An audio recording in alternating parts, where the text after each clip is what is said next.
Est-ce que... Oui, attendez, je vais mettre mon casque. Est-ce que vous avez entendu parler du marché des options?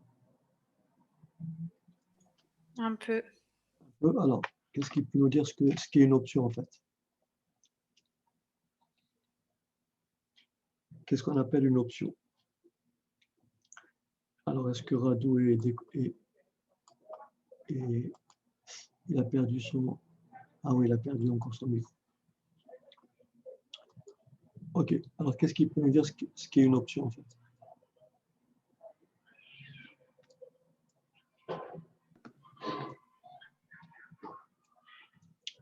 Alors, schématiquement, les options, elles peuvent porter sur tout type de sous-jacent.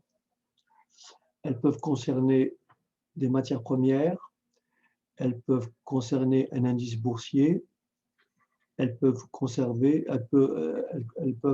porter sur des actions. Donc nous, le schéma qu'on va développer, on va donc parler, donc on va parler d'options, mais avec comme sous-jacent une action. En fait, une option, c'est avoir soit le droit d'acheter, c'est-à-dire acheter le droit d'acheter, ou acheter le droit de vendre un sous-jacent à un prix qu'on appellera prix d'exercice, à une date donnée qu'on appellera échéance.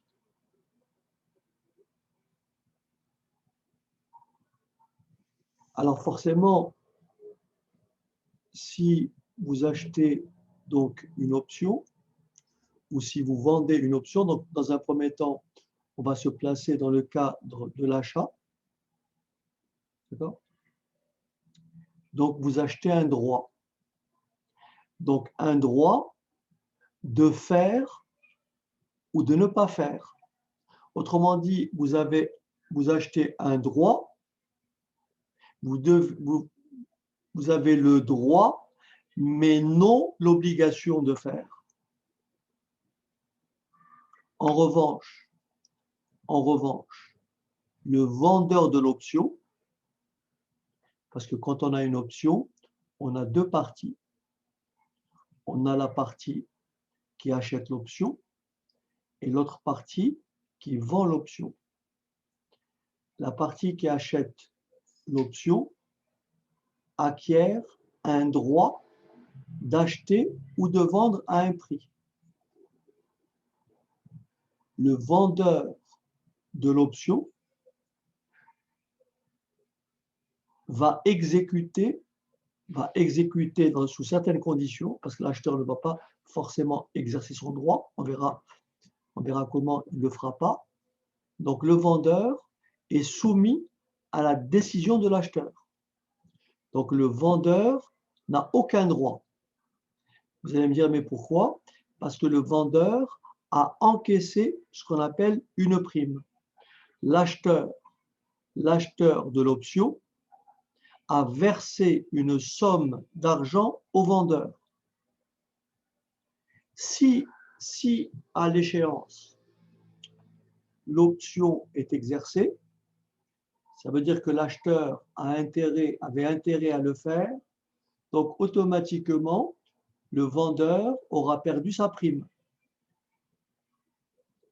puisqu'il sera dans l'obligation de fournir à l'acheteur ou de lui acheter, tout ça on va l'expliquer. En revanche, si l'acheteur de l'option n'exerce pas à l'échéance, le vendeur aura gagné sa prime. Donc, pour faire simple, dans le cas du marché des options, l'acheteur d'une option a des gains qui peuvent être illimités. Autrement dit, la contrepartie pour le vendeur peut avoir une grosse perte. Mais le maximum que peut gagner que peut encaisser le vendeur de l'option, c'est la prime. Il ne peut pas gagner plus. Est-ce que vous avez compris cette petite intro? Oui. Oui. OK. Alors, par exemple, donc ici, donc, comme c'est défini ici, une option, c'est donc un contrat entre deux parties, l'acheteur et le vendeur de l'option. D'accord? L'acheteur et le vendeur de l'option.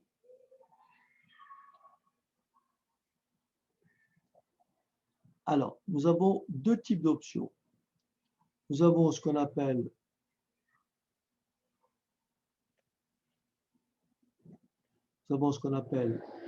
le call,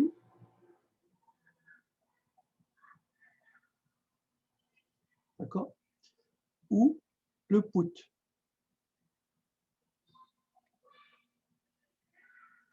Le call, une option d'achat, le put, une option de vente. Un call, c'est acheter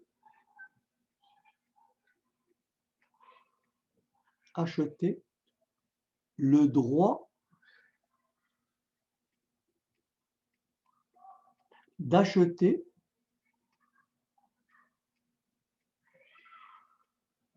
à un prix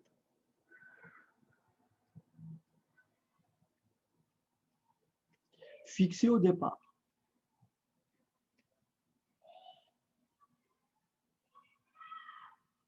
Fixé entre les deux parties. Fixé au départ, qu'on appelle un prix d'exercice.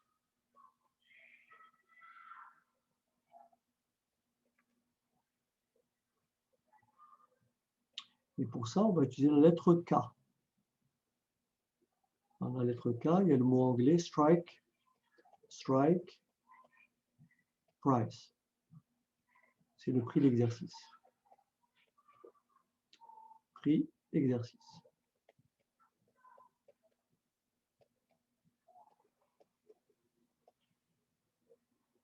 Un put, alors qu'est-ce qui peut par analogie me dire ce que serait un put?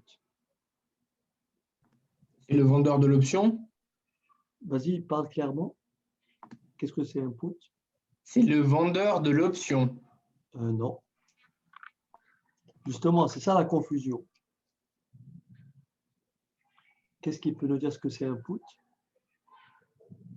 Non. Donc, un call, c'est acheter le droit d'acheter. Attention, attention Radou, on se place toujours du côté de l'acheteur pour le moment. C'est acquérir, le droit d'acquérir une option? Mais alors, comment tu définirais, Bérénice, le put? Ça serait quoi là? L'acquéreur?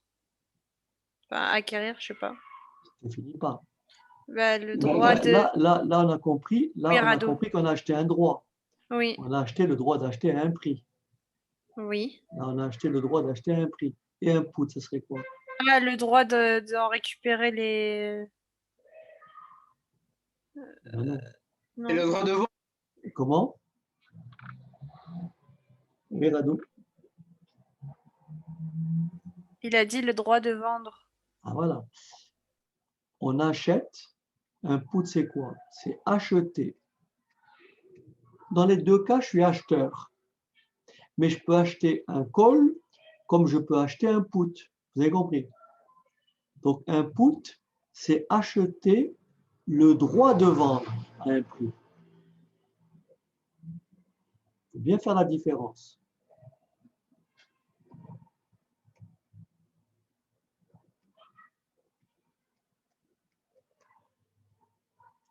Le droit d'acheter, de vendre à un prix fixé au départ. Qu'on appelle prix d'exercice, pareil. Forcément, la contrepartie du call, le vendeur du call, a obligation d'exécuter ce que veut l'acheteur. Le vendeur du put, il a l'obligation d'exécuter la position de l'acheteur du put. En fait, l'acheteur d'un call, il a acheté le droit d'acheter. Ça veut dire que le vendeur doit impérativement lui vendre s'il décide d'acheter. Est-ce que vous avez compris? C'est ça l'obligation du vendeur. Il a l'obligation de lui vendre à ce prix. Je suis acheteur d'un put, j'ai acheté le droit de vendre. Eh bien, comment dirais-je, le vendeur doit m'acheter l'action si je décide d'exercer mon droit. Est-ce que vous avez compris? Alors, bien entendu, l'investisseur ira tantôt sur un put et tantôt sur un call. Tout dépend des anticipations qu'il a du marché. Donc, est-ce que déjà, avant de continuer, il faut bien avoir compris qu'on est du côté acheteur? Parce qu'il y a souvent la confusion, on dit put, c'est une option de vente. Oui, mais une option de vente, j'achète le droit de vendre.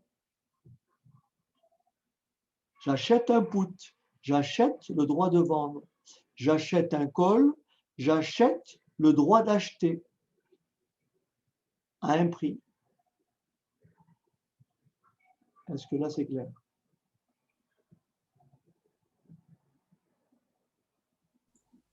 Oui.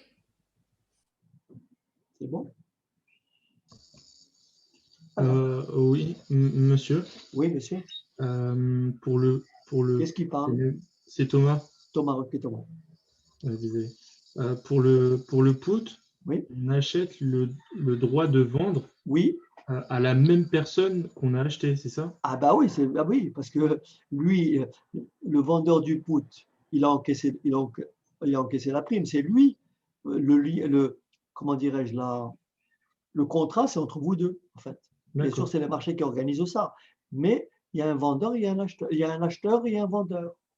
D'accord. Donc la contrepartie, c'est-à-dire que si j'achète un put, j'ai le droit de vendre à la personne au prix qu'on a fixé au départ. D'accord. Voilà. En fait, encore une fois, la position, le dénouement de la transaction, le dénouement à l'échéance, c'est l'acheteur qui se détermine s'il exerce ou s'il n'exerce pas l'option. Le vendeur, bien entendu, est lié à la décision de l'acheteur. Lui, il ne peut rien faire. Lui, il a encaissé la prime et il souhaite simplement que l'acheteur n'exerce pas, afin que la prime lui soit totalement acquise. D'accord? Mais on verra les anticipations des uns et des autres. Ok, merci. Est-ce que ça, c'est clair? Très bien, merci. J'entends du bruit, mais pas très bien. Oui.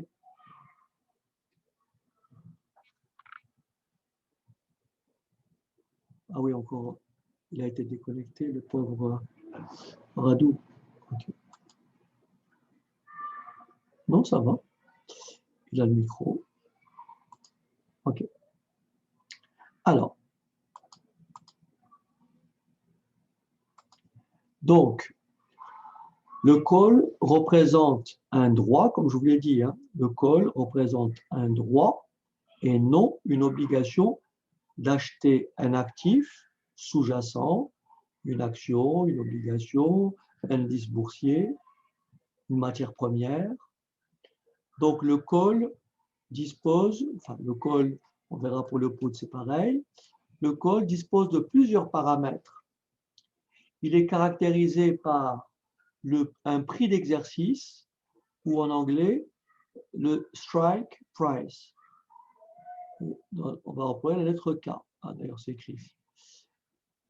Donc, strike price, prix auquel l'acheteur d'un call peut acheter le sous-jacent. D'accord?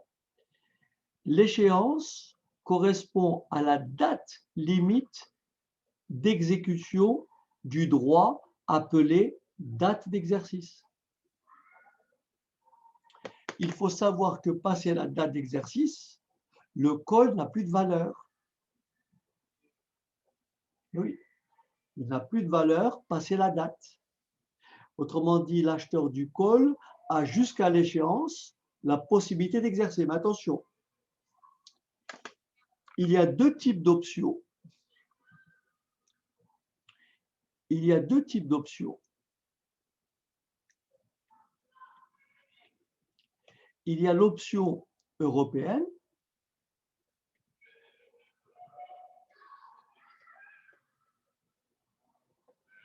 et il y a l'option américaine.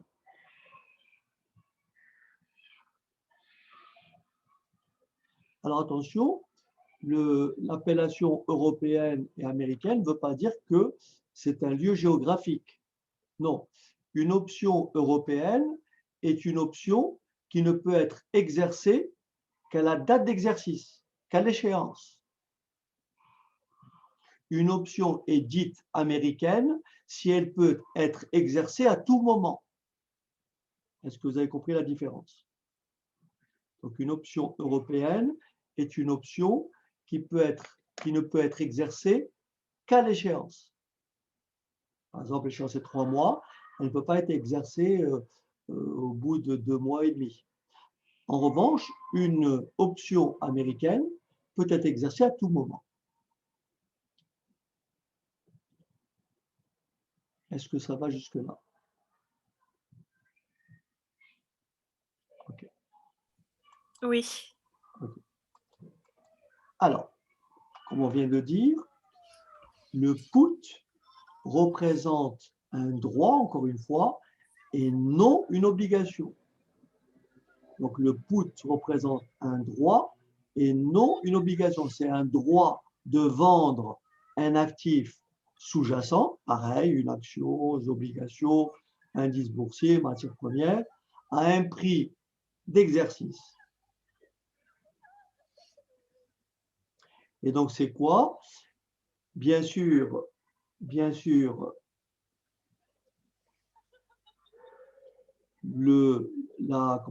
prix d'exercice, c'est le prix auquel l'acheteur du put peut vendre le sous-jacent. Ici, j'ai acheté le droit d'acheter une action, j'ai acheté un call qui porte sur l'action, par exemple, je dis n'importe quoi, sur l'action Peugeot. Je ne connais pas le cours de l'action Peugeot aujourd'hui. Donc, j'ai acheté un call qui porte sur le cours de l'action Peugeot avec pour prix d'exercice,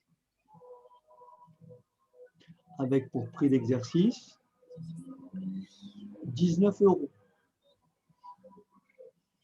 Échéance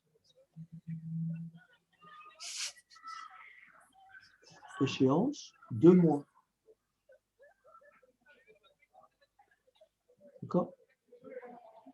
Et ce droit-là, j'ai dû débourser, on va dire, 3 €. C'est un peu trop. J'ai dû débourser 2 €.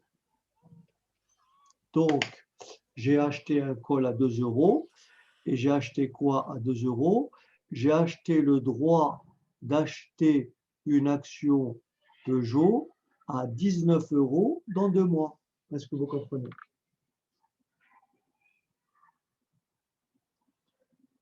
Donc, à l'échéance, qu'est-ce qui va se passer? On verra ça en détail tout à l'heure. À l'échéance, qu'est-ce qui va se passer? Deux possibilités.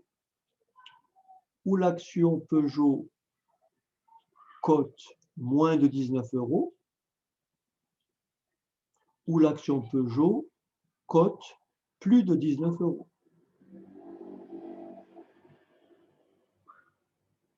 Si l'action Peugeot cote plus de 19 €, vous avez compris, acheteur d'un call, je vais abandonner l'option. Je ne vais pas l'exercer. Je ne vais pas acheter une action qui me coûtera 20 €. D'accord? Je ne vais pas acheter une action, pardon, excusez-moi, je dis des bêtises. Admettons que l'action, le cours de l'action, comment dirais-je, est à 20 €. On va monter la simulation. Donc, prix d'exercice 19. J'ai deux possibilités où le cours de l'action est à 20 €, où le cours de l'action est à 18 €. Je vais prendre la valeur négative. Si le cours de l'action est à 18 €, je ne vais pas acheter à 19 € quelque chose qui coûte 18. Vous comprenez? Je ne vais pas acheter à 19 une action qui est cotée 18. Donc, je vais abandonner l'option. Je ne vais pas exercer mon option. J'aurais donc perdu la prime de 2 €.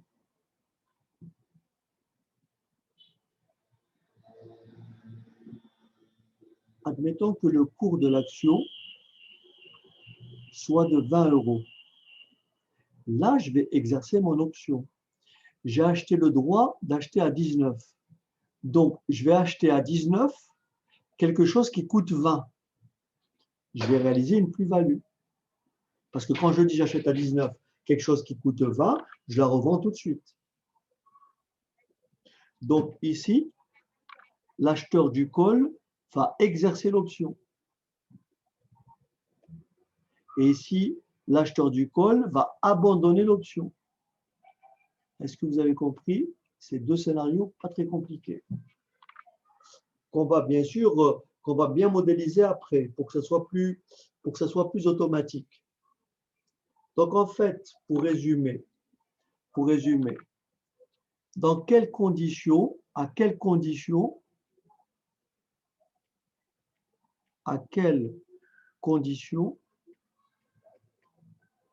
vais-je acheter un call? À quelles conditions? Pour avoir une ligne, j'ai une stratégie. La question, à quelles conditions, qu'est-ce que je fais comme supposition si je veux acheter un call?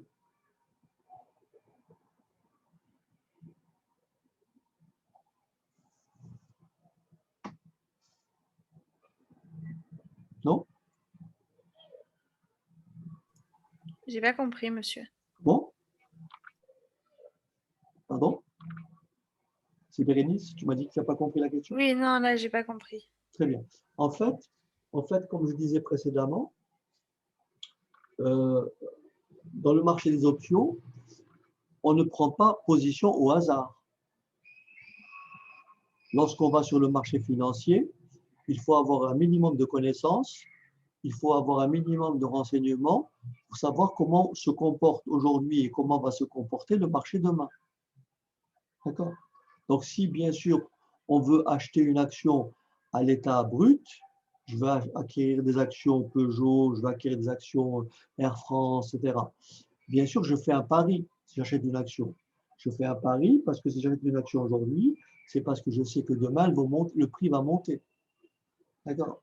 Donc, je fais le pari d'acheter aujourd'hui pour revendre demain plus cher et réaliser ainsi une plus-value. Dans le cas maintenant, ça c'est l'achat d'une action de façon directe. Maintenant, si je n'ai pas les moyens d'acheter une action, parce que l'action, il faut débourser, par exemple, pour acheter une action qui coûte 40 €, 80 €, il faut débourser les 80 €. D'accord? Mais dans le marché des options, les sommes engagées ne sont pas aussi importantes. Bien sûr, la perte, elle peut être là, la perte. Mais la perte, on peut quand même la mesurer, la limiter. Donc, ma question, c'est c'est quel pari je fais pour acheter un call sur une action, par exemple. Qu'est-ce qui fait que j'achèterai un call et pas un put sur une action par rapport au Bah, schéma que je vous ai indiqué. Voilà.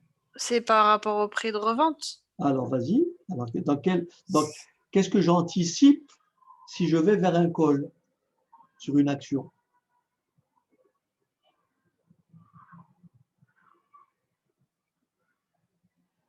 Vous êtes d'accord avec moi que là, lorsque le cours de l'action est au-dessus du prix d'exercice, j'exerce. J'exerce, donc c'est mieux Pourquoi? Parce d'acheter que un call. je vais acheter moins cher que ses côtés. Vous Oui. comprenez ça? Oui, oui. Donc, en fait, c'est ça qu'il faut bien retenir. Un acheteur d'un call, l'acheteur d'un call anticipe une hausse de cours du sous-jacent, quel qu'il soit, une action, une obligation, un indice boursier. Ok. Donc, si moi, j'anticipe pour une action que l'action va monter, d'accord? Qu'est-ce que je vais faire? Je vais acheter un call. Et comme ça, je le paierai beaucoup moins que son prix réel. Donc, l'achat d'un call est motivé par le fait qu'à l'échéance, l'option que l'on prend, on fait le pari que le sous-jacent sur lequel porte l'option va croître, va dépasser une certaine valeur qu'on se fixe avant. Le prix d'échéance, le prix d'exercice, on a dit 19. Moi, je fais le pari qu'elle vaudra 22. Donc, j'achète un call. Mais si je fais Ok, j'ai que compris. c'est ça qui est important, c'est ça qu'il faut bien comprendre. Ça, je prends le temps parce qu'il y a une gymnastique à acquérir. C'est ça qu'il faut acquérir. Il faut comprendre déjà, avant de rentrer dans les calculs, il faut comprendre la stratégie en fait.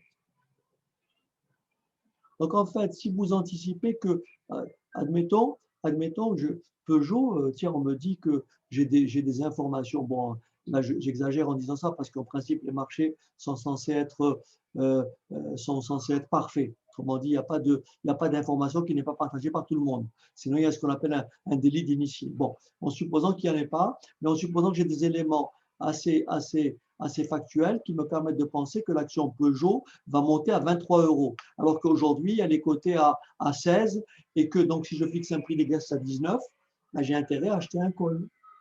Parce que demain, j'achèterai beaucoup moins cher une action qui vaudra beaucoup plus. Voilà, c'est ça l'intérêt du call. Call, c'est dans le cas d'une anticipation d'une hausse du sous-jacent. Est-ce que c'est clair?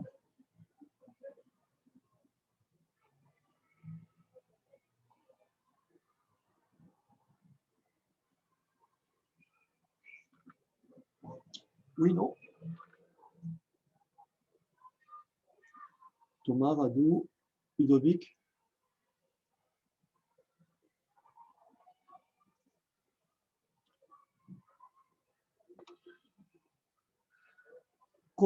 Contrairement au call, pour ce qui est du put, c'est le contraire. Si j'anticipe une baisse, admettons que j'ai acheté un put, comme tout à l'heure, à 2 €. Donc, j'ai acheté le droit de vendre l'action Peugeot à 19 €. J'ai acheté le droit de vendre à 19 €. Vous me suivez ou pas? J'ai acheté le droit de vendre. Quel pari vous faites? Est-ce que vous souhaitez que l'action Peugeot soit supérieure à 19 ou inférieure à 19?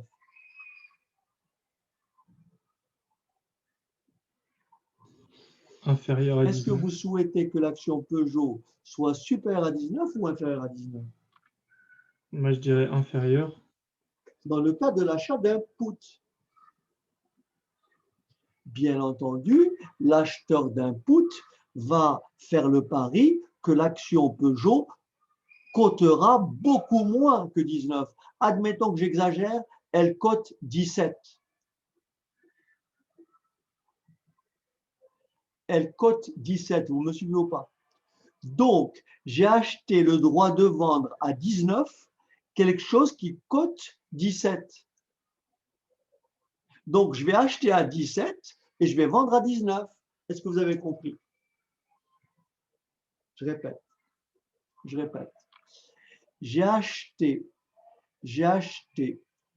le droit de vendre à 19. Ça, c'est le put. L'action, elle cote 17. Ben, je vais l'exercer. Pourquoi je vais l'exercer? Je vais acheter à 17 quelque chose qui cote, je vais vendre à 19, excusez-moi. Je vais vendre à 19 quelque chose qui cote 17. Mais le vendeur du put a l'obligation d'acheter à 19. Donc moi, comme je vais lui vendre à 19, qu'est-ce qui va se passer? Je vais l'acheter à 17 et je vais lui revendre à 19. Je vais gagner 2 euros. J'aurai au moins récupéré ma prime. Est-ce que vous avez compris le déroulement? Oui, oui, c'est plus clair. Donc dans la stratégie de l'achat du put, vous n'achèterez un put que si vous anticipez une baisse de cours du sous-jacent. Donc, vous avez intérêt, lorsque vous avez acheté un put, à ce que l'action ou le sous-jacent cote le moins possible. Comme ça, vous le vendrez le plus cher possible. Vous l'achèterez le moins. Admettons que vous devez le vendre, vous avez acheté le droit de vendre à 19. Et j'exagère un peu, il se trouve que son cours a quasiment dramatiquement chuté, il est tombé à 15. Donc, qu'est-ce que vous faites? Vous allez exercer ce droit. Vous allez l'acheter à 15 et tout de suite, vous le vendez à 19. Vous avez gagné 4 euros. Donc, dans le cas de l'achat du put, vous n'achèterez un put que si vous anticipez une baisse de cours du sous-jacent. Est-ce que ça va? Et si l'action Peugeot, elle ne cote pas, si l'action Peugeot, elle ne cote pas 17, si l'action Peugeot, elle cote 20, vous n'allez pas vendre à 19 quelque chose qui cote 20 parce qu'il faudrait que vous l'achetiez à 20. Donc, vous abandonnez l'option. Est-ce que c'est bon? Hein, vous n'allez pas vendre à perte. Et oui, vous allez vendre à 19. Juste une question. Pardon? J'ai une question pour Oui. savoir si j'ai bien compris. On est d'accord que le put, quand on achète, on achète à un prix déterminé pour le vendre. Quand vous dites on le vend à 19. Que ça soit le call, que ça soit une option en général. Oui. Il y a 2 éléments. Il y a le prix de l'option, la prime, que le vendeur va encaisser, parce que c'est lui, on achète, donc on paye. Si on achète un put, si on achète un call, la contrepartie, il faut payer une prime au vendeur du put, au vendeur du call, d'accord? Donc on achète un droit d'acheter, call, ou un droit de vendre, put. Mais on achète ce droit pour acheter ou pour vendre à un prix qu'on a prédéfini avant.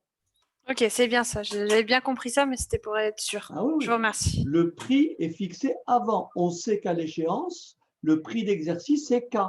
Et ça, il est déterminé avant. Le prix d'exercice déterminé avant, l'échéance et la prime. C'est-à-dire ce que va recevoir le vendeur du call ou du put. Ça va? Ok, c'est bon.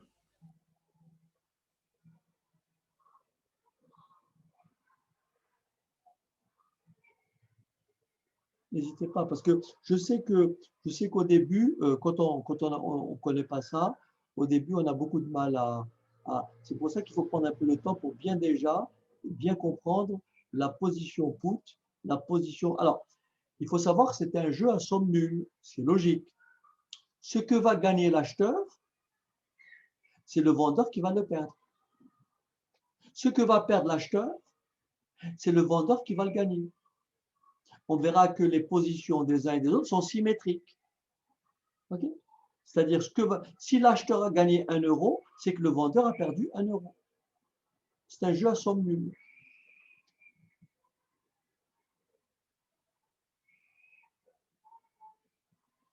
OK?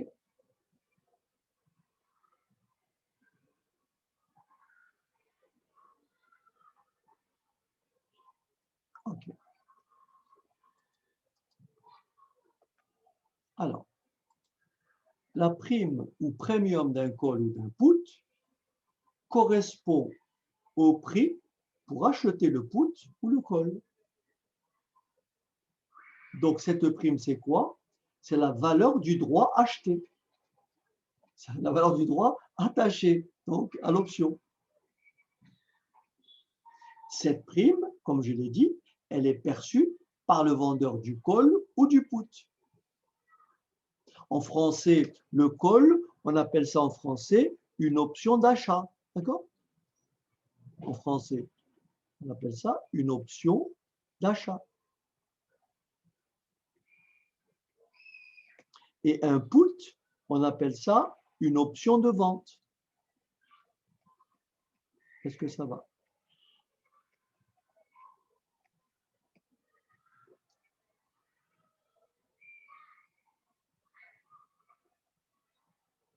Et ça, vous ne le voyez pas avant, tout ça. Si? Est-ce que ça correspond à Bérénice? Est-ce que tu pensais être une option? Comment? Est-ce que l'idée que tu faisais du marché des options, est-ce que ça y ressemble un peu ou tu étais un peu loin de Ouais, l'idée j'étais que... loin, j'étais loin. C'était un peu flou pour moi. D'accord. Là, je Mais commence il faut à vraiment que ce comprendre. soit clair parce que les Oui, termes oui, oui. sont très précis. Hein. Oui, oui, je comprends, je comprends. Okay. Les termes sont très précis. Et après, vous allez voir, je vais vous donner les écritures qui feront qu'on retiendra plus facilement les résultats qu'on vient d'aborder. Alors,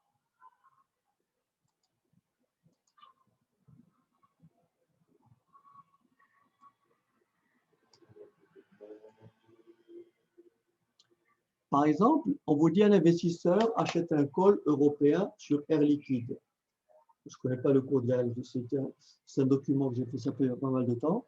Donc, il achète un call sur Air Liquide à un prix d'exercice de 100 euros. Vous me suivez ou pas? Donc, cette option, qu'est-ce qu'elle lui donne? Elle lui donne le droit et non pas l'obligation d'acheter. Alors, attention, en général, là, je vous le dis tout de suite, là, il y a ce qu'on appelle une quotité. C'est-à-dire que, en principe, de façon générale, mais ça, c'est pareil. Hein. Donc là, on parle de quotité. En général, quand on achète une option, ça porte sur un nombre, un minimum on ne peut pas acheter donc, le prix d'exercice sur une action. Donc là, cette option lui donne le droit et non l'obligation d'acheter 100 actions Air Liquide à 100 euros. D'accord? Vous comprenez? C'est-à-dire, il ne va pas avoir une option sur une action, mais sur 100 actions.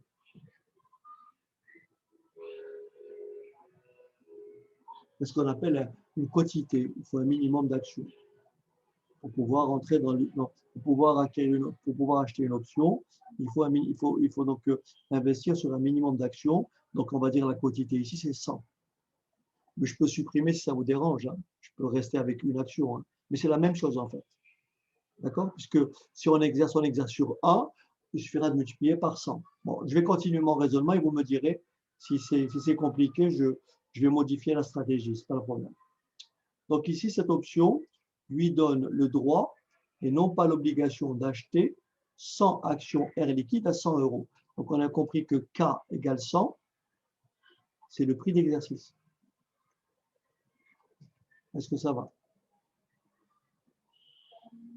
Et on n'a pas à se préoccuper du cours aujourd'hui. Que le cours aujourd'hui soit de 101, de 98, on s'en fiche. Ce que l'acheteur sait, c'est qu'il a acheté le droit d'acheter Alcatel, Air Liquide à 100 euros dans 2 mois ou dans 3 mois. D'accord? Ça va? Il a acheté le droit d'acheter à 100 euros. Donc ici, forcément pas une action, mais 100 actions Air Liquide. Et le prix de l'option, le premium, c'est 5 euros. Vous me suivez ou pas?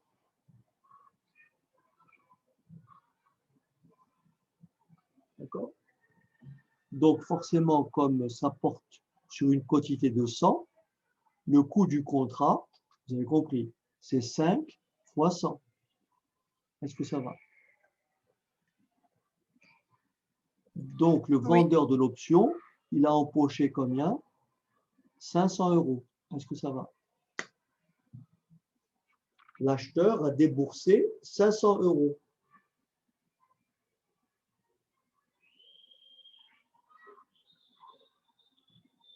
Ça va jusque-là?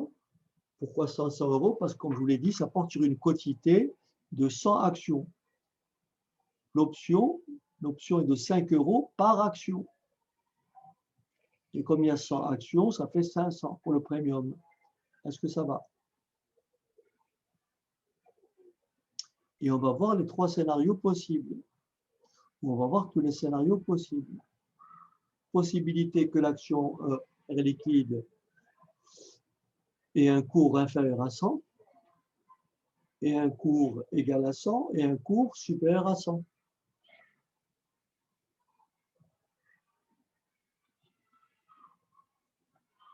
Donc l'acheteur ici, vous avez compris, je le répète parce qu'il faut que ce soit clair.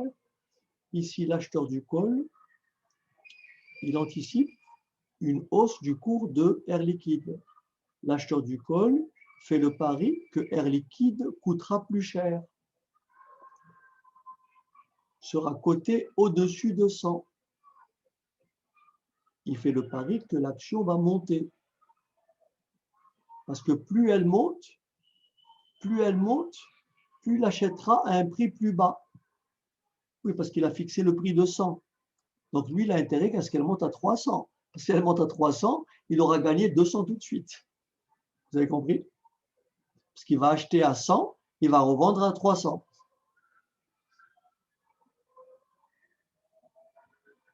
Ça va, c'est pas trop dur?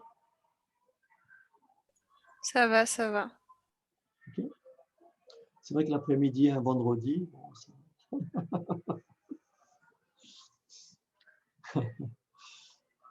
Ok, non, vous allez voir, vous allez bien comprendre. Alors, donc maintenant, on va voir ce qui se passe. Alors, regardez bien. À l'échéance, alors on a dit que c'est une option européenne.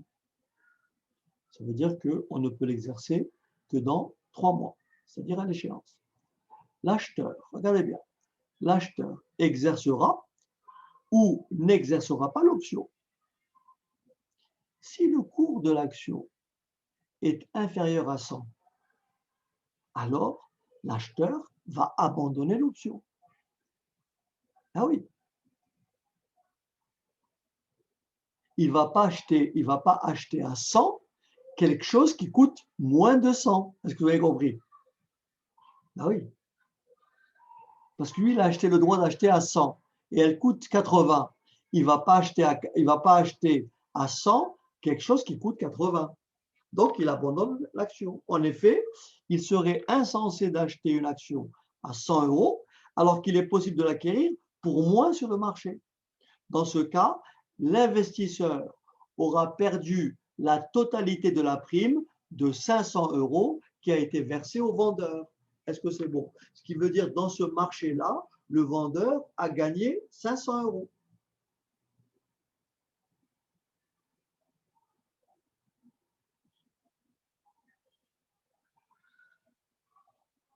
Ça va? Ça va. OK. Deuxième scénario. Si le cours maintenant, attention, si le cours maintenant est de 99 euros, l'option est alors abandonnée. Si le cours est de pareil, donc on a dit, dès lors que le cours est inférieur à combien? Dès lors que le cours est inférieur à 100, on abandonne. Donc, exemple, si le cours est de 99, l'option est abandonnée. Est-ce que c'est bon?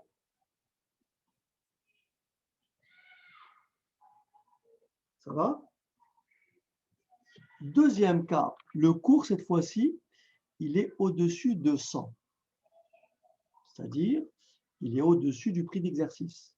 Dans ce cas-là, dès que le cours est au-dessus du prix d'exercice, l'acheteur va forcément exercer son option. Il va l'exercer. Donc, il va l'exercer. Il va donc acheter à 100 quelque chose qui coûte 103. Il va donc réaliser une plus-value de combien d'euros? 3 euros. Mais comme il a acheté 100 actions, ça porte sur 100, il va donc avoir une plus-value de 300 euros. La prime, elle lui a coûté 500. Il va donc exercer, il aura donc limité sa perte. Au lieu de perdre 500 euros, il aura perdu que 200. Est-ce que vous avez compris?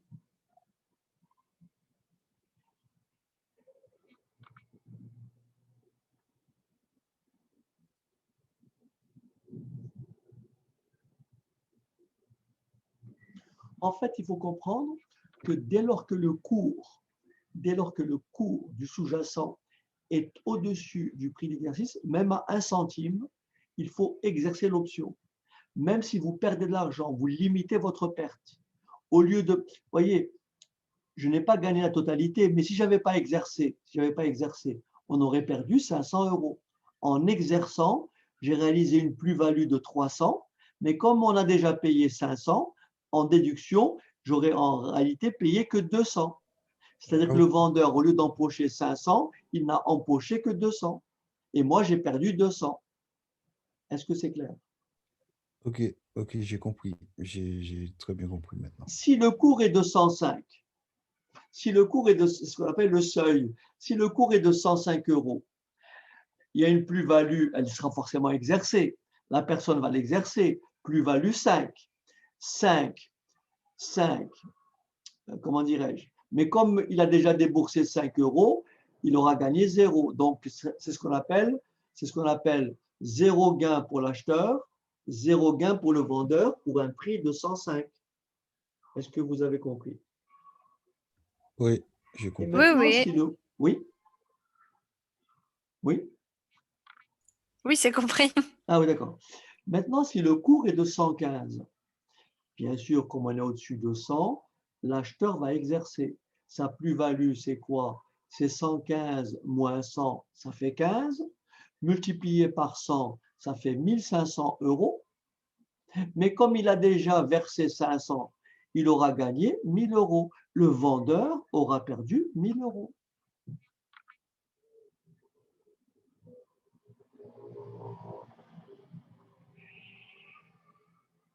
En fait, ici,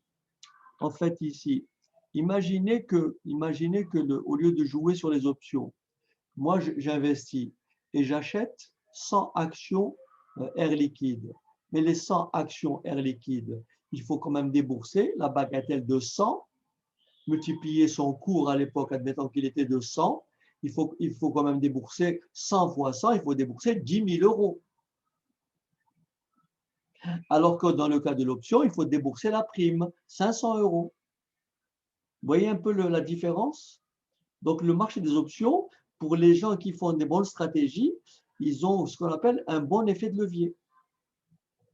Il y a un bon effet de levier. Le tout, c'est d'avoir les nerfs solides et de faire des bonnes anticipations, de faire de bons calculs. Parce qu'anticiper sur une hausse de cours, ça implique qu'il faut des connaissances sur le marché, etc. Anticiper sur une baisse de cours, pareil. Est-ce que tout le monde a compris la stratégie qui consiste à dire, dès que c'est supérieur ou égal au cours d'exercice, on exerce. Pour le cas du call. Dès que c'est inférieur au prix d'exercice, on abandonne.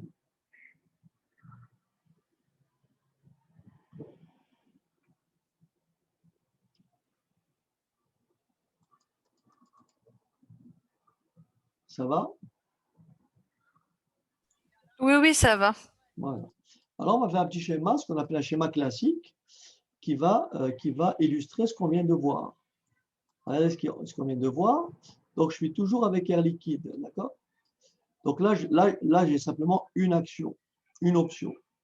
Donc, vous voyez, l'acheteur de l'option, il va donc débourser 5 euros.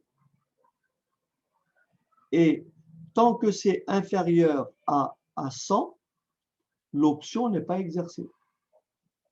Dès que le cours dépasse 100, vous voyez, l'acheteur limite sa perte. Vous voyez, là s'il exerce, admettons que le prix de l'action Air Liquide soit ici. Le prix de l'action Air Liquide soit ici, soit 100 et des poussières. Ben, l'acheteur va forcément exercer. Pourquoi? Parce qu'en fait, il va exercer, parce qu'il va limiter sa perte. Au lieu d'avoir perdu 5 euros, il va perdre un peu moins que 5 euros. Il y aura toujours une perte. Et donc le seuil, c'est comme on l'a dit tout à l'heure, c'est ici 105. À 105, ni l'acheteur ni le vendeur ne gagnent. C'est le seuil de rentabilité, si on veut, de l'option pour acheteur et vendeur. À 105,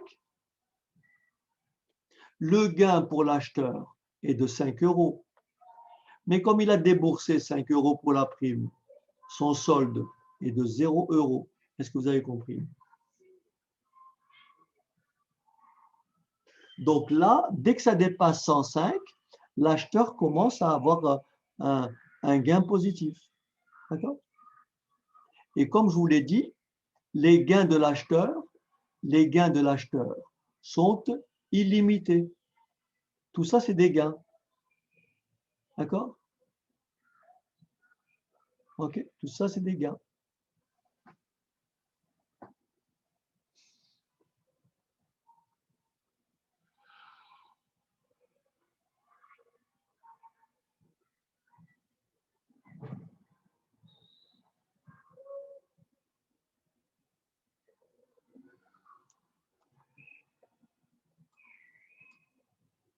Alors, un exemple, si l'acheteur avait acheté les 100 actions Air Liquide, et ces actions, admettons qu'elles étaient cotées, comme je vous l'ai dit, par exemple 96 euros, il a revendu ces actions 3 mois plus tard, au cours de 115.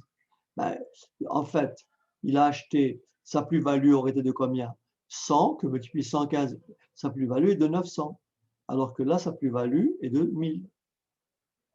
Et pourtant, là, il a engagé des sommes importantes. Il a engagé quasiment 9600 euros. Alors que de l'autre côté, il avait engagé que 500 euros. C'est l'effet de levier dont je vous parlais précédemment. Là, il fait une plus-value de 900, mais alors, avec le marché des options, il a fait une plus-value de 1000. Vous comprenez ce que je dis? En n'oubliant pas que pour acquérir l'option, il a déboursé beaucoup moins d'argent qu'il faut pour acquérir 100 actions. Pour acquérir 100 actions, il faut débourser 96 fois 100, soit 9600 euros. Alors que là, pour l'option, c'est 100 fois la prime. 100 fois 5, 500 euros. C'est pour ça que le marché des options est un marché très attractif pour les spécialistes.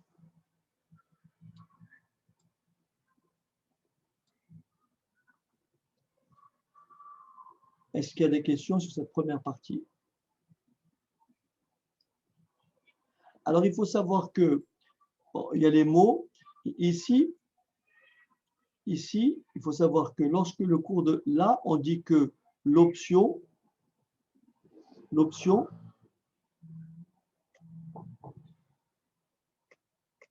résumé ici l'option is in the money. Là, cette partie-là. Quand le cours est là, on dit in the money. Quand c'est juste à la truc, c'est at the money, ni gain ni perte. Et là, c'est quand on est en moins-value, lorsqu'on a perdu notre prime, c'est out of the money. Donc en français, dans la monnaie, quand on gagne, à la monnaie, ni gain ni perte, et hors de la monnaie. Donc ça, c'est la valeur théorique d'un call. Est-ce que c'est bon? Et ça, c'est ce qu'on appelle en anglais le payoff. Ce que reçoit l'acheteur du call. Donc, tout ce qui est là, c'est le gain, tout ce qui est en bas, c'est la perte. Et là, bien sûr, c'est la prime, ou premium en anglais. Ça va?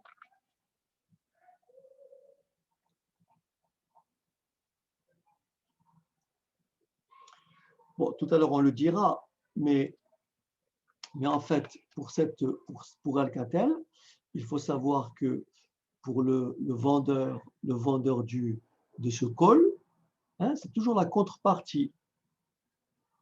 Le vendeur de ce call, c'est exactement le symétrique.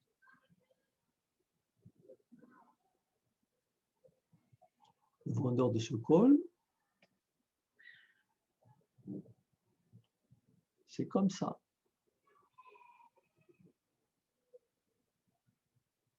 À peu près.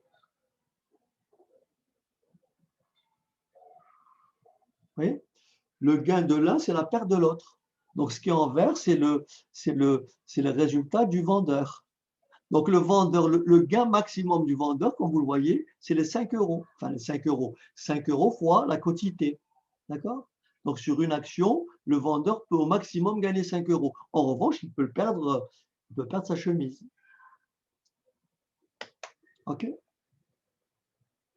Donc, le gain est illimité pour l'acheteur et forcément la perte, elle est illimitée pour le vendeur. Mais vous allez me dire, mais pourquoi vendre un call? Parce que l'acheteur et le vendeur font des paris inverses. L'un parie sur la hausse du cours, l'autre parie sur une baisse. Vous comprenez ou pas? C'est ça les options en fait. Et oui, parce que dès qu'il y a un acheteur, c'est qu'il y a un vendeur en fait.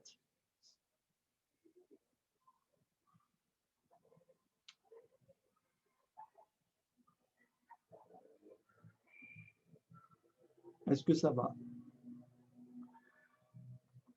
Ça va. OK. Alors. Donc ici, alors que l'acheteur, ça je vous l'ai dit, alors que l'acheteur d'un call espère une hausse du prix du support, ce qu'on a dit, l'acheteur d'un put mise sur une baisse. Donc si j'anticipe une hausse, j'achète un call. Si j'anticipe une baisse, j'achète un put. Ça, vous l'avez compris. Par exemple, un acheteur, un investisseur achète un put européen sur 100 actions Iliad à un prix d'exercice. À l'époque, quand j'ai fait le sujet, le cours était à peu près de cet ordre. Je ne sais pas combien il est aujourd'hui, mais peu importe. Donc, un investisseur achète un put européen sur 100 actions Iliad à un prix d'exercice de 70 euros, alors que le cours de l'action aujourd'hui est de 68 euros. D'accord? Donc, l'échéance 3 mois, le premium est de 8 euros. D'accord? Et bien sûr, ça porte toujours sur une quotité de 100. Est-ce que vous avez compris que le coût du contrat, c'est 8 euros fois 100, c'est-à-dire 800 euros. OK?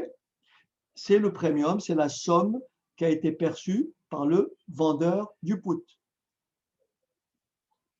Est-ce que ça va?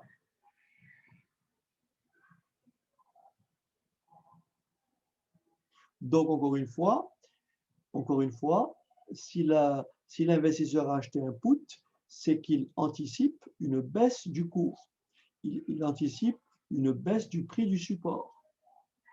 Donc, si le prix du support est inférieur à 70, il va exercer son option. Si le prix du support est supérieur à 70, il va abandonner l'option. C'est ce qu'on va voir après.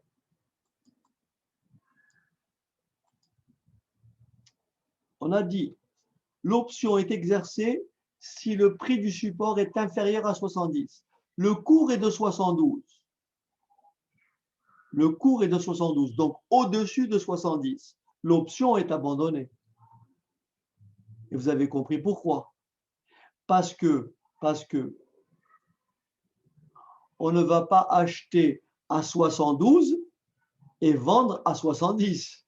Est-ce que c'est bon? On ne va pas vendre à perte. Vous avez bien compris ça. On ne va pas acheter à 72 pour vendre à 70.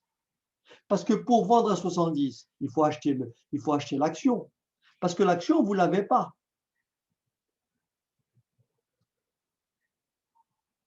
D'accord? Donc, vous abandonnez l'option. Si le cours est de 72,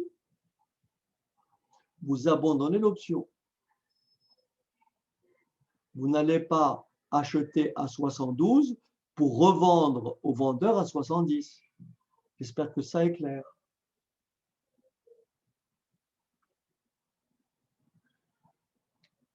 Alors, on finit, si vous voulez bien, juste ça. OK, on finit juste ça maintenant. Si le cours est de 65, là, on est au-dessous du prix d'exercice. Donc, l'option sera exercée. Quel est son gain? 70 moins 5. Ça fait 5 fois 100, 500. Ce n'est pas grave. J'exerce pourquoi? Parce qu'au lieu de perdre 800, je préfère perdre 300. Est-ce que c'est bon? Au début, ma prime, j'ai déboursé 800. Je préfère limiter ma perte. Donc, j'exerce l'option. Et donc, la perte sera limitée à 800 moins 500, soit 300 €. Est-ce que ça va? En revanche, on the other hand, si le cours est de 62 €, alors bien sûr, c'est ce qu'on appelait tout à l'heure le seuil, alors son gain serait de combien? De 0. Parce qu'il aurait gagné combien? 70 moins 62, 8. Mais comme il a perdu 8, ça lui fait un solde de 0. Donc, à 62 €, le vendeur et l'acheteur ont tous les deux eu un gain nul. Est-ce que ça va? Maintenant, si le cours de l'action Iliad tombe à 60, la plus-value est de 10 multiplié par le nombre 100. On a déboursé 800. Le solde, le net profit est de 200. Est-ce que ça va? Oui. Voilà. Et donc, la stratégie, il faut bien reconnaître les deux. Ça, c'est pour le call. Vous retenez, vous partez de moins 5 et ça monte. Et ça, c'est le put. Vous voyez? Dès que vous dépassez 70, vous abandonnez et vous commencez à exercer à peu près ici. Voilà. Donc, tout ça, vous limitez votre perte. Voilà. Donc, ça, c'est le put et ça, c'est le call.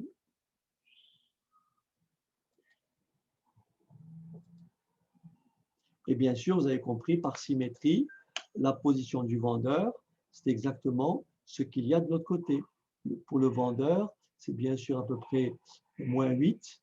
Donc là, il a perdu, je ne sais pas, à peu près ici. Voilà, à peu près ça. C'est difficile à faire. Voilà. Donc là, le vendeur, là, il a gagné. Et puis, voilà. Voilà la position du vendeur. OK? C'est une symétrie parfaite. Donc ça, c'est l'acheteur et ça, c'est le vendeur. Donc l'acheteur a perdu ici 800, enfin 8. Le vendeur a gagné plus 8. Ici, à 62, ni l'acheteur ni le vendeur n'ont gagné. 0 pour les deux. D'accord?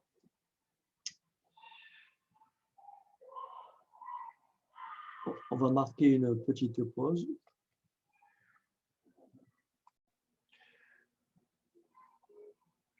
Lorsque vous avez donc la valeur intrinsèque,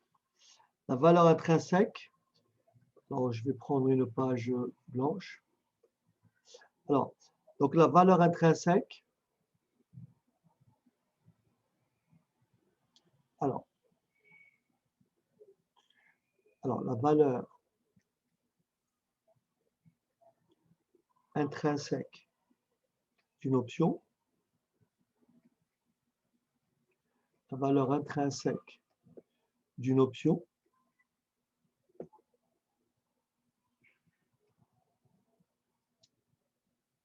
bien sûr dans la monnaie, ou bien en anglais in the money. D'accord? Et la différence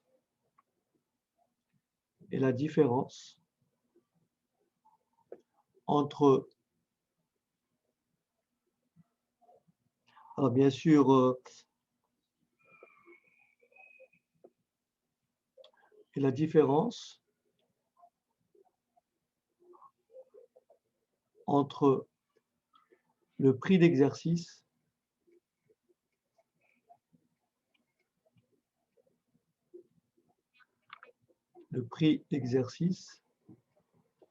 et le cours de l'option, de l'action, et le cours du sous-jacent.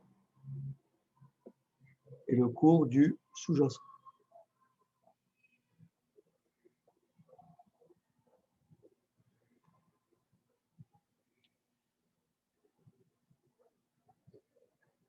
Bien sûr, la différence en valeur absolue. Hein, la différence en valeur absolue. Donc, qu'est-ce que c'est la valeur intrinsèque d'un col? Il faut bien retenir ceci. Autrement dit, un col est exercé, la valeur intrinsèque d'un col et la valeur intrinsèque d'un put. Valeur intrinsèque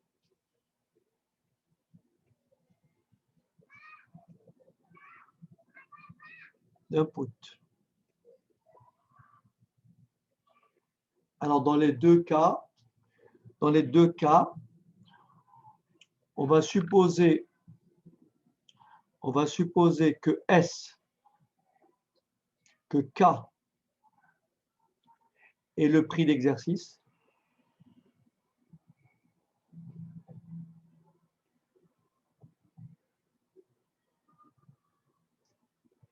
Et grand S est le cours du sous-jacent à une date donnée.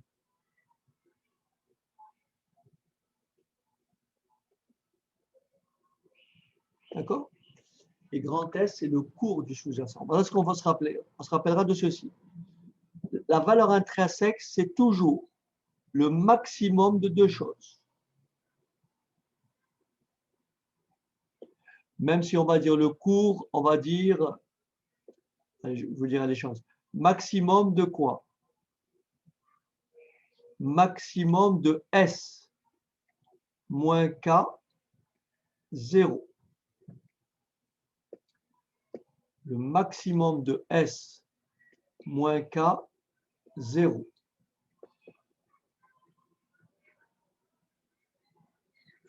Admettons que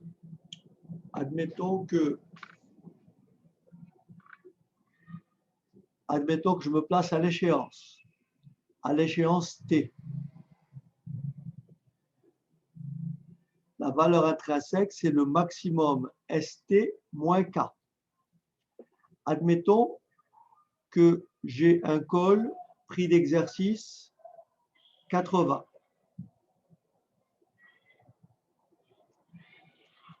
À n'importe quel moment, là je vais mettre S, à n'importe quel moment, S peut être de 78. S peut être de 80. S peut être de 83. La valeur intrinsèque, c'est le maximum des deux valeurs, c'est-à-dire 80, 78 moins 80, 0. Donc, dans ce cas-là, la valeur intrinsèque, c'est combien? 0. Autrement dit, que vaudrait la prime, que vaudrait si l'option était exercée tout de suite? Je répète, cette valeur intrinsèque, elle représente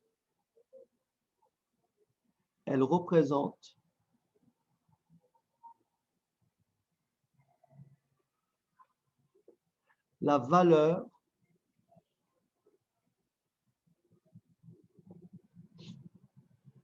qu'aurait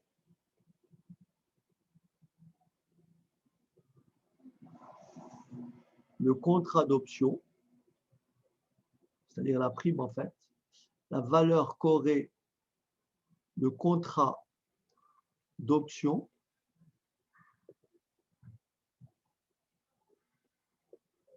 si son échéance est immédiate.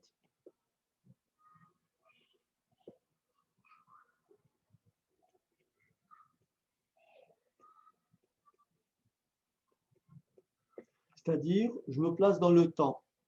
Vous me suivez ou pas? J'ai un prix d'exercice de 80. Vous me suivez? Là, c'est un call. Hein? Donc là, on a acheté un call. Hein? Admettons que le cours, aujourd'hui, par exemple, aujourd'hui, du sous-jacent, c'est 78 €.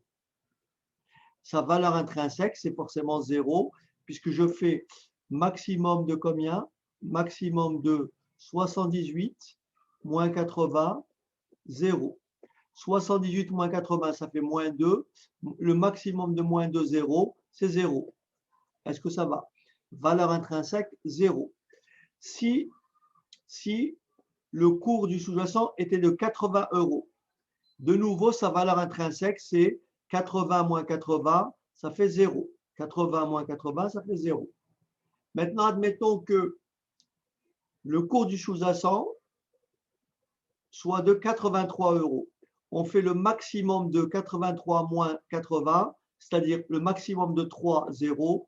La valeur intrinsèque, c'est 3. Est-ce que vous me comprenez? Donc, en fait,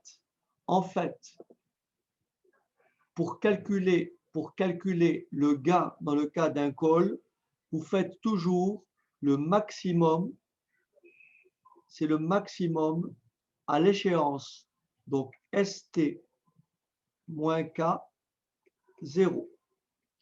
Si ST moins K est strictement positif, l'option est exercée. Est-ce que vous m'avez compris? Si ST moins K est strictement positif ou nul, l'option est exercée. Est-ce que ça va? Dans le cas d'un call, hein, dans le cas d'un call, on a dit qu'il faudrait que le prix du sous-jacent soit le plus élevé possible. C'est la raison pour laquelle le gain, le payoff, c'est la différence des deux. Maintenant, pour le put, c'est exactement le contraire. Pour le put, c'est le maximum en valeur intrinsèque. La valeur intrinsèque d'un put, c'est le maximum de K moins S 0. Autrement dit, si cette option est exercée immédiatement. Mais en général, le payoff d'un put, c'est tout simplement le maximum de K moins ST 0. Ça veut dire que si j'ai un prix d'exercice de 80 et que l'option porte sur l'achat d'un put et qu'à l'échéance, j'ai les stratégies suivantes. Je peux avoir ST égale 83, je peux avoir ST égale 80 et je peux avoir ST égale 78. Regardez à quoi va être égal le payoff du put. Le payoff, c'est le maximum de quoi? De K moins ST 0. Donc, le payoff est nul. Autrement dit, l'option est abandonnée. Est-ce que ça va? Si bien sûr ici ST égale 80, vous avez compris que de nouveau, le maximum de 80 moins 80 est 0, c'est 0. Et enfin, si le cours du sous-jacent est de 78, je calcule le maximum de combien? De 80, donc K moins ST. Et là, le payoff est de 2 €. Est-ce que ça va? Donc, rappelez-vous, maximum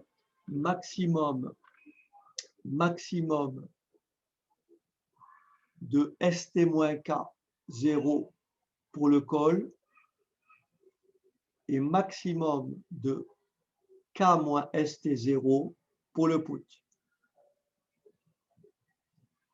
Alors maintenant, pour ce qui est de la valeur intrinsèque, lorsque vous avez, alors j'ai récupéré, est-ce que je peux tourner la page?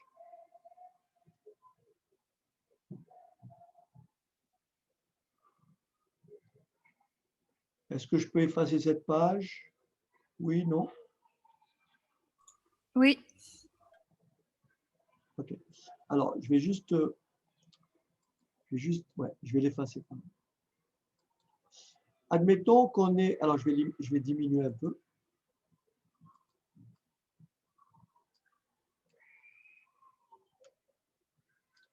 Alors,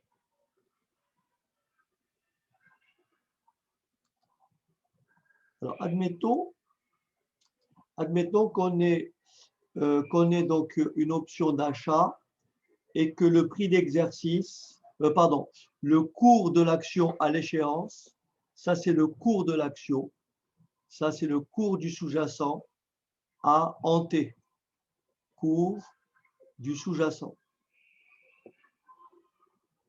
cours du sous-jacent, de l'action, de ce que vous voulez, à l'échéance T. Admettons que le prix d'exercice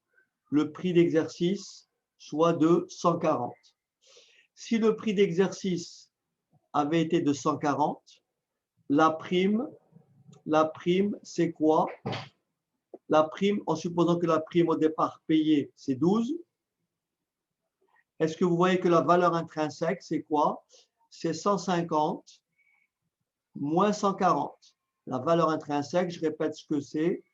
La valeur intrinsèque, c'est le maximum, dans le cas d'un call, hein, c'est le maximum ST moins K 0. Donc, la valeur intrinsèque, c'est 10. La prime est de 12. Eh bien, la différence, c'est ce qu'on appelle dans le marché des options, on appelle la différence la valeur temps. Donc, il faut savoir que la prime est composée de deux choses. La prime est égale à la valeur intrinsèque plus la valeur temps. Admettons que le prix d'exercice soit de 145 et que la prime, donc là la valeur comment dirais-je, intrinsèque, c'est 150 moins 5. Admettons que la prime, on est payé 7.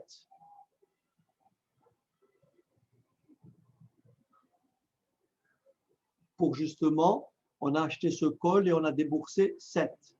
La valeur intrinsèque, c'est bien sûr 150 moins 45 et il y a une différence. La différence, c'est la valeur temps. Il faut savoir que la prime se décompose en deux valeurs, valeur intrinsèque plus valeur temps. La valeur intrinsèque, c'est le maximum de ST-K0 et je vous laisse calculer ici pour le reste. Admettons que la prime ici, si la prime ici est de 3 €, tout le monde voit que la valeur intrinsèque est nulle, donc il n'y a qu'une seule valeur, c'est la valeur temps. Autre cas, le prix d'exercice 153, le maximum de 150 moins 153, c'est-à-dire moins 3 et 0, c'est 0. On a déboursé 1 €, eh ben, la valeur temps, c'est la prime. Donc, il faut retenir prime égale valeur intrinsèque plus valeur temps. Est-ce que ça va?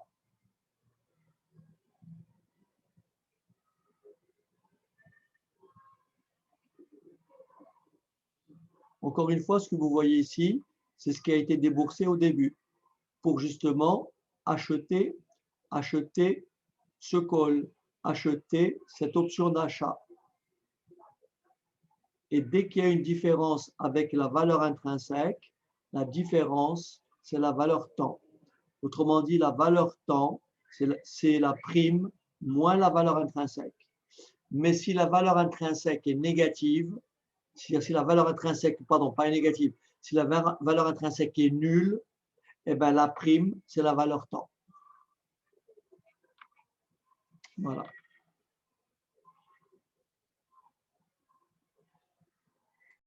Là, vous avez la forme du code. Donc, ça, c'est le prix d'exercice, K. D'accord? En fait, la direction, la forme, donc ça, c'est le call, la forme, le prix du call, il est comme ceci. Le prix du call, il ressemble à ceci. Donc, ça, c'est le prix du call. Et il évolue comme ceci.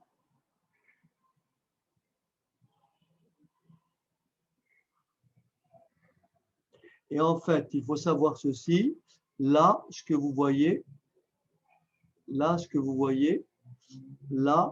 c'est la valeur spéculative.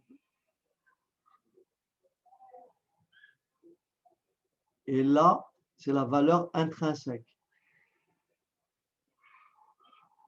Et on appelle valeur spéculative, c'est la valeur temps, en fait. Et ça, ici, c'est le cours du sous-jacent. Ici, c'est le cours du sous-jacent. Voilà. Donc, tout ça, c'est la prime. Ça, c'est la valeur intrinsèque. Et ça, c'est la valeur temps. D'accord? Voilà.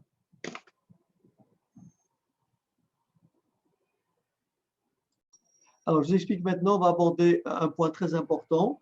Donc, vous retrouverez cette séquence qui s'appelle absence d'opportunité d'arbitrage. Alors, il faut savoir que les marchés sont supposés être efficients. D'accord? Autrement dit, les marchés doivent refléter exactement. C'est-à-dire qu'on ne peut pas prendre, on ne peut pas réaliser de profit, on ne peut pas réaliser de gains sans prendre de risques. Ce n'est pas possible. Donc ici, lorsqu'on parle d'absence d'opportunité d'arbitrage, voilà ce que ça sous-entend. Regardez bien. Il y a une opportunité d'arbitrage chaque fois qu'une transaction assure un profit certain sans dépense initiale. Autrement dit, il existe une situation d'arbitrage lorsqu'il est possible de réaliser un profit sans risque et sans apport de fonds par combinaison de 2 ou plusieurs transactions. Je vous explique. Regardez bien. Vous m'entendez là par contre, vous m'entendez?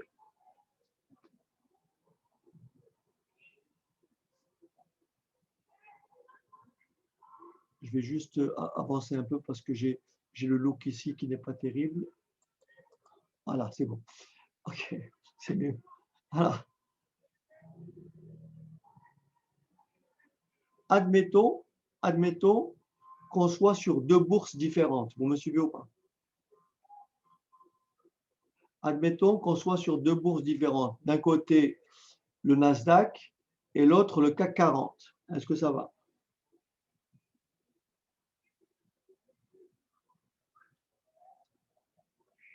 Admettons qu'une action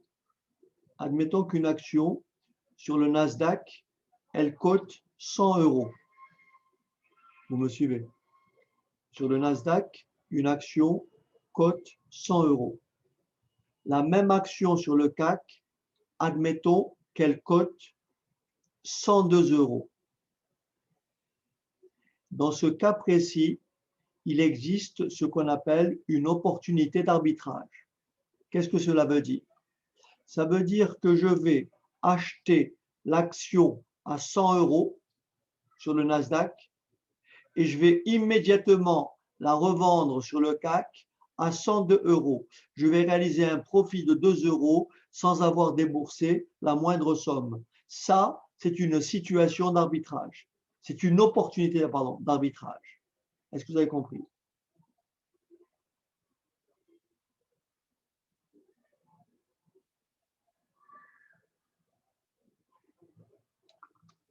Je n'ai pas de retour là. Peut-être que je parle tout seul.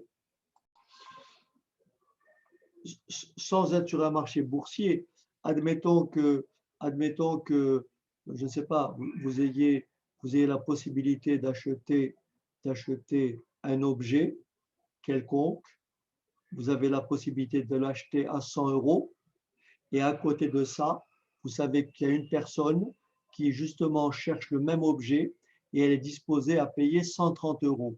Est-ce que vous êtes d'accord avec moi que là, vous avez une opportunité d'arbitrage? Vous allez donc récupérer l'article à 100 euros, vous allez le vendre à 130 euros, vous allez restituer les 100 euros à la personne qui vous l'a vendu et vous empochez 30 euros sans avoir déboursé le moindre centime. Ça, c'est une opportunité d'arbitrage. Et sur le marché financier, ça ne peut pas exister, normalement. Ou alors, si cette opportunité existe, elle est quasiment éphémère. Autrement dit, les banques, tous les gens qui tradent, n'est-ce pas? Ils ont des outils de calcul, ils ont un outil informatique d'une rapidité extraordinaire qui leur permet, bien sûr, parce que c'est un métier, qui leur permet de déceler ce qu'on appelle une opportunité d'arbitrage. Normalement, elle ne doit pas exister. Mais si jamais elle existe, et si jamais elle est bien sûr détectée,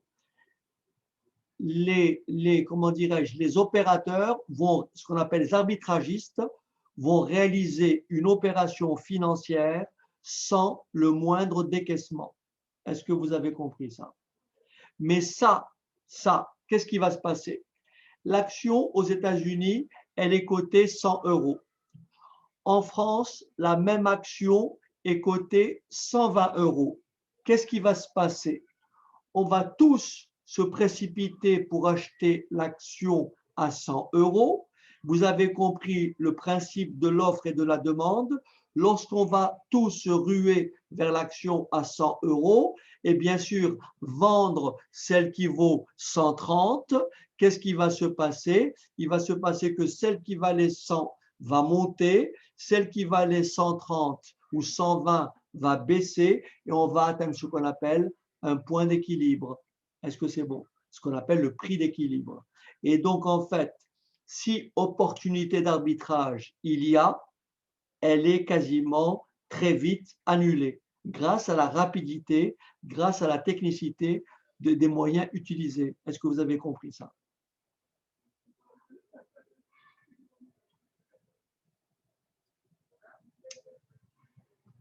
Donc ça, c'est une première chose à comprendre.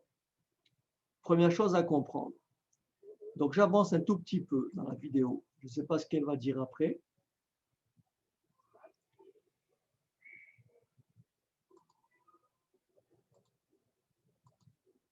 Alors, ici, comme je le dis, une action est cotée dans deux bourses différentes. Il suffit d'acheter au prix le plus bas, n'est-ce pas, et vendre simultanément au prix le plus haut. Le profit est immédiat et sans risque. Est-ce que vous avez compris? Mais cette situation, comme je l'ai dit précédemment, elle ne peut pas durer dans un marché comment? Efficient. L'afflux des ordres d'achat va faire monter le prix et l'afflux des ordres de vente va le faire baisser jusqu'à ce qu'on appelle le prix, l'égalité des prix, l'équilibre du marché. Et donc forcément, l'opportunité d'arbitrage va disparaître quasiment instantanément. Est-ce que vous avez compris?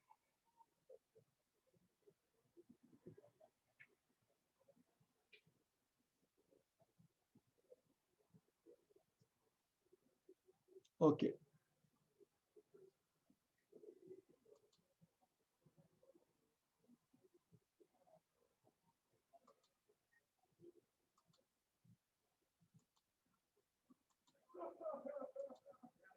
Alors, voilà ce que je vais vous expliquer. Il faut bien m'écouter. Et ça, c'est très, très important. On va s'intéresser, parce qu'encore une fois, les marchés sont efficients. Donc, on va supposer qu'on sera toujours dans les calculs que l'on va faire lorsqu'on va évaluer les options. C'est ce qu'on fera un peu plus tard avec des modèles différents, le modèle de binomial, le modèle de Black-Scholes. Lorsqu'on aura à évaluer le prix d'une option, n'est-ce pas, on se placera toujours dans le cadre d'une AOA. On va toujours supposer qu'on a une absence d'opportunité d'arbitrage. Est-ce que vous m'avez compris? On va supposer qu'on a une absence d'opportunité d'arbitrage. Ça va? Alors, regardez bien. L'évaluation des options se fait avec une absence d'opportunité d'arbitrage. Voilà ce qu'il faut comprendre. Voilà ce qu'il faut comprendre. On va parler de l'instant présent. On se place à l'instant T. Et là, l'instant futur, grand T. Est-ce que ça va?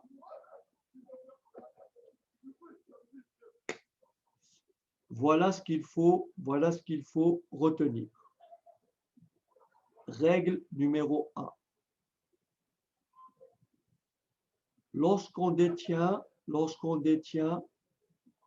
on parle de portefeuille. Un portefeuille peut contenir beaucoup de choses. Il peut contenir des actions, il peut contenir des options, il peut contenir des matières premières, il peut contenir des indices, enfin, il peut contenir ce que vous voulez. Voilà ce que l'on retiendra. Si on est certain qu'à l'échéance grand T, vous me suivez? Si on est sûr que dans 3 mois,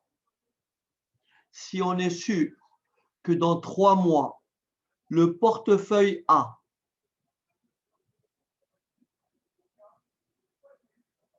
a la même valeur qu'un portefeuille B.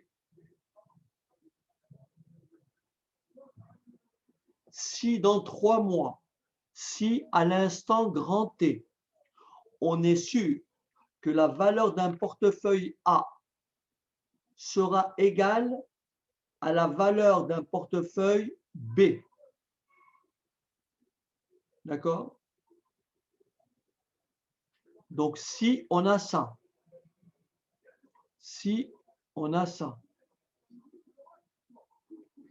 ah zut.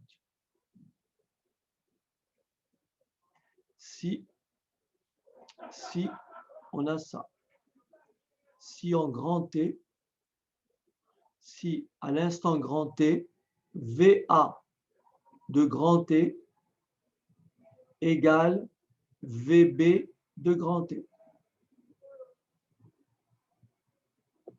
Si dans 3 mois, je suis sûr que le portefeuille A aura la même valeur que le portefeuille B, eh bien, dans le cadre d'une absence d'opportunité d'arbitrage, ces deux portefeuilles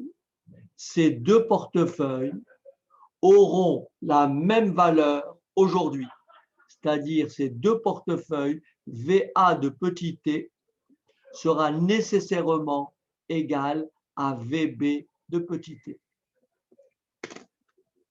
Je répète, si dans 3 mois, je sais que A égale B, eh bien, aujourd'hui, il faut que A soit égal à B. Si aujourd'hui, A n'est pas égal à B, il y a une opportunité d'arbitrage. Et ça, on peut le montrer. Est-ce que vous avez compris? Ça, c'est très important. Tout le marché des options est basé sur cette règle. Absence d'opportunité d'arbitrage. Ça, c'est des questions de cours aussi. Hein. On peut vous dire lors de l'UE, on vous dire qu'est-ce que c'est, faites un topo sur l'absence d'opportunité d'arbitrage. Qu'est-ce que c'est l'arbitrage? Qu'est-ce qu'un arbitragiste? Donc, c'est résumé ici. Si dans 3 mois, les 2 portefeuilles ont la même valeur, alors ces 2 portefeuilles doivent obligatoirement avoir la même valeur aujourd'hui ou à l'instant petit t. Autrement dit, si je me place à un instant futur, là, j'ai une égalité, et bien je peux me replacer là, j'aurai une égalité.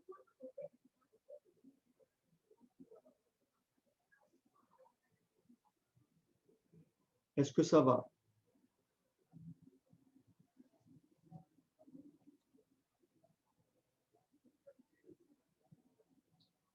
Encore une fois, ça c'est j'insiste, hein, c'est un point très important pour évaluer les options. Parce que tous les calculs que l'on fera, on partira toujours de cette règle d'AO. Alors bien sûr,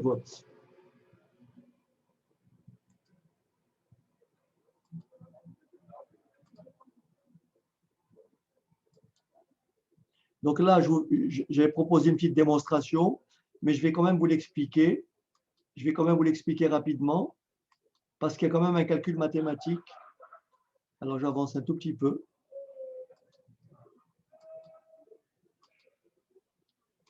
J'avance un peu. Voilà. Alors, en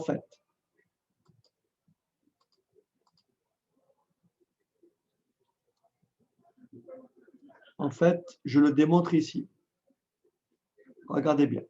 Alors, je coupe. Écoutez-moi. Démonstration. Ça va, vous n'êtes pas trop fatigué, c'est bon? Non, on va pas tarder. Vous êtes tranquillement sur cette vidéo qui s'appelle, donc, vous l'avez vu, arbitrage en finance, et vous tombez dessus, d'accord? Donc, ça reprend un peu les éléments. Alors, regardez bien. On va donc démontrer. Regardez bien ce qu'on va démontrer. On va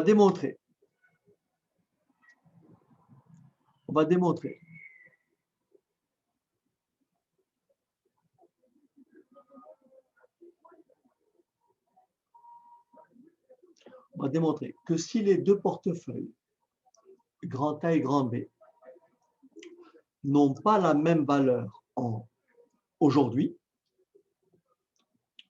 en supposant que les 2 portefeuilles ont la même valeur à l'échéance. D'accord? Vous me suivez ou pas? Alors, j'efface. Je suppose que les 2 portefeuilles ont la même valeur en T.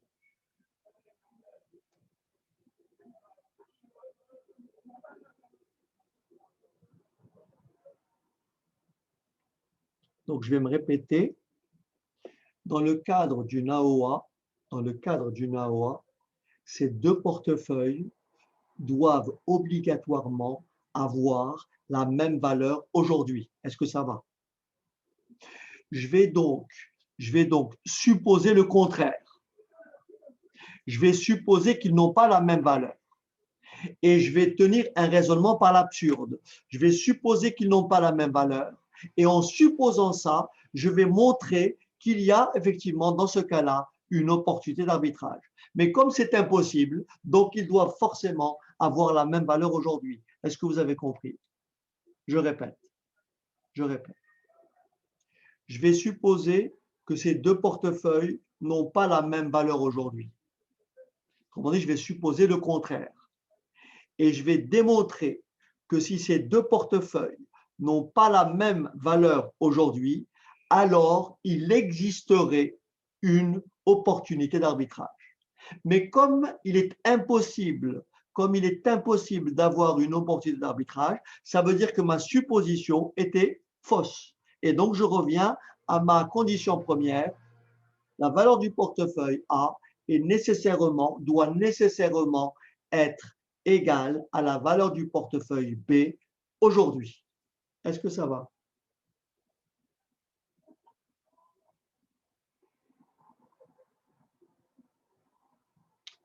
Je peux continuer?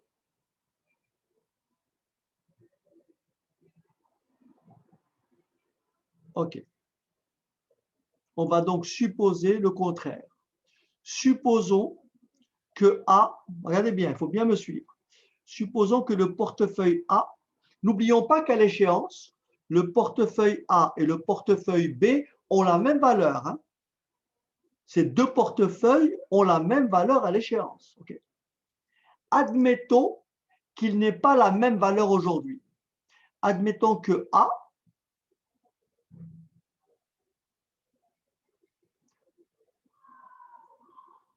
coûte moins que B. La valeur de A est inférieure à B. On va donc démontrer que si c'est le cas, il existerait une opportunité d'arbitrage. Regardez bien ce qui se passe. En effet, un arbitragiste, d'accord? Un arbitragiste, qu'est-ce qu'il va faire? Qu'est-ce qu'il va faire en T? Qu'est-ce qu'il va faire aujourd'hui? Il va emprunter le portefeuille B. Il va emprunter le portefeuille B auprès d'un broker. Il va emprunter le portefeuille B. Il ne décaisse pas, il emprunte. En fait, il se met à découvert. Il emprunte le portefeuille B. D'accord? Vous me suivez jusque-là? Et automatiquement, donc il est en possession du portefeuille B, il va le vendre. Vous me suivez ou pas? Il va le vendre. Il va le vendre à quel prix? Il va le vendre au prix VB de T. Est-ce que ça va? Mais il se trouve que le prix de VB de T est supérieur au prix de VA de T. Il va le vendre. Avec cet argent, il va acheter le portefeuille A. Vous me suivez ou pas? Il va acheter le portefeuille A. Donc, à l'instant petit t, il est en possession de quoi? Il a emprunté le portefeuille B, donc il doit le restituer ici. Mais avec l'argent de B, il a acheté le portefeuille A et il va lui rester un petit chouïa. Il va lui rester un delta, la différence, puisque celui-là est plus grand que celui-là. Donc, il va lui rester une certaine valeur ici, petit m. Est-ce que vous me suivez?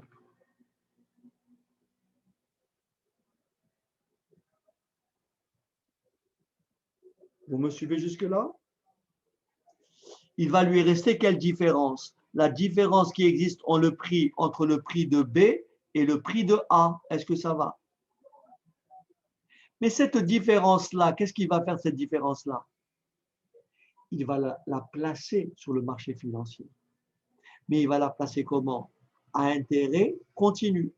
Il va placer capitalisation continue. Donc, il va acquérir ici une valeur. Donc, rendu ici. Donc, cet argent-là, elle sera placée en continu au taux sans risque R. Et donc, à l'instant, donc ici, je fais le petit schéma.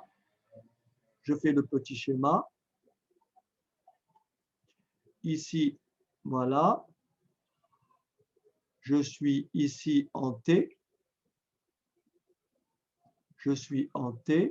Là, je suis en grand T. Ici, je suis détenteur du portefeuille A et d'une somme d'argent qui est égale à quoi? à VB moins VA. Et cette somme-là, je la place en continu au taux sans risque R. Et j'obtiens à l'échéance VB moins VA que multiplie exponentielle, parce que dans le marché des options, tout est fait en continu, exponentielle de R. Alors bien sûr, je fais la différence entre cette date et cette date. C'est pour ça que j'ai écrit ici la différence entre R fois grand T moins petit t. Et voilà la valeur acquise par ce delta qui me reste après avoir acheté A. Est-ce que ça va? Donc, rendu ici, qu'est-ce qui va se passer? Ici, vous me suivez ou pas? J'ai ici le portefeuille A, puisque je l'ai acheté. Mais comme le portefeuille A a la même valeur que le portefeuille B, je vais automatiquement vendre le portefeuille A. Je vais vendre le portefeuille A, acheter le portefeuille B et restituer le portefeuille B au broker. Et je suis détenteur d'une somme d'argent. Et ça, ce n'est pas possible parce que cette somme d'argent, je l'ai acquise sans décaisser le moindre centime. Et donc ça, c'est une opportunité d'arbitrage. Et comme ce n'est pas possible, ma supposition précédente, VA inférieur à VB, ce n'est pas possible. Donc, il faut nécessairement que VA soit égal à VB. Vous avez compris? Ici, cet argent-là, ce delta, je l'ai placé. Je suis détenteur de l'action A, du portefeuille A, que je revends avec cette valeur-là. J'achète le portefeuille B qui a la même valeur. Et ce portefeuille B, comme je l'ai emprunté, je le restitue. Et je suis en solde positif. Est-ce que j'ai dépensé? Est-ce que j'ai sorti le moindre sou? La réponse est non. Et ça, dans un marché financier, ce n'est pas possible. Par conséquent, cette supposition VB, VA inférieur à VB, ce n'est pas possible. D'accord?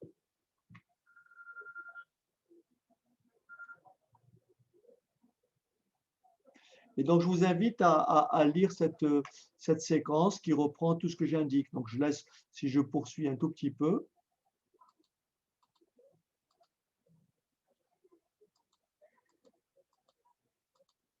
Voilà, là, il n'y a pas le son.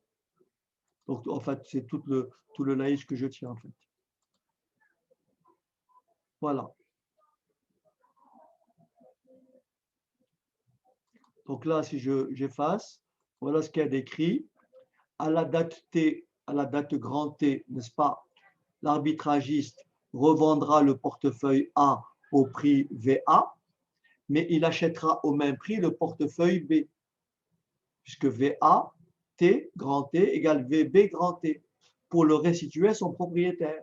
Donc l'arbitragiste a ainsi réalisé un profit sans risque et sans investissement.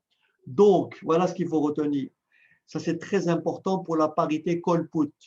Si, à l'instant petit t, les deux portefeuilles A et B n'avaient pas la même valeur, il existerait alors une opportunité d'arbitrage. Mais comme dans un marché efficient, une telle opportunité d'arbitrage est impossible, alors les deux portefeuilles ont nécessairement la même valeur aujourd'hui. Et idem, si deux portefeuilles à l'échéance, si dans 3 mois, le portefeuille A vaut moins que le portefeuille B, eh bien aujourd'hui, le portefeuille A vaudra moins que le portefeuille B. Est-ce que vous avez compris? Ça, c'est dans le cadre d'une absence d'opportunité d'arbitrage. Donc, si un portefeuille A a une valeur inférieure à un portefeuille B dans 3 mois, eh bien, il sera de même aujourd'hui.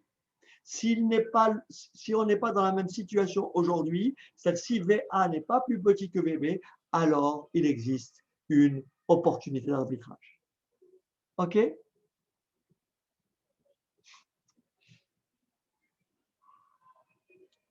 J'espère ne pas trop vous avoir fatigué.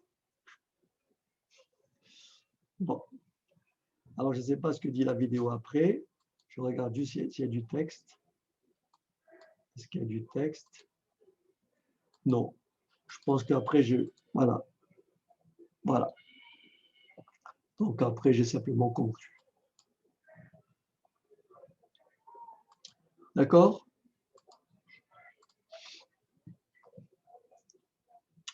Voilà, voilà.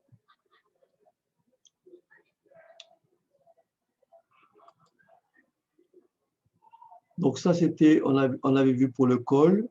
On avait vu pour le call tout à l'heure. Ça, c'est pour le call, n'est-ce pas?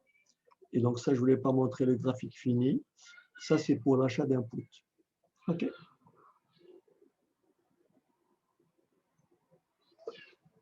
OK.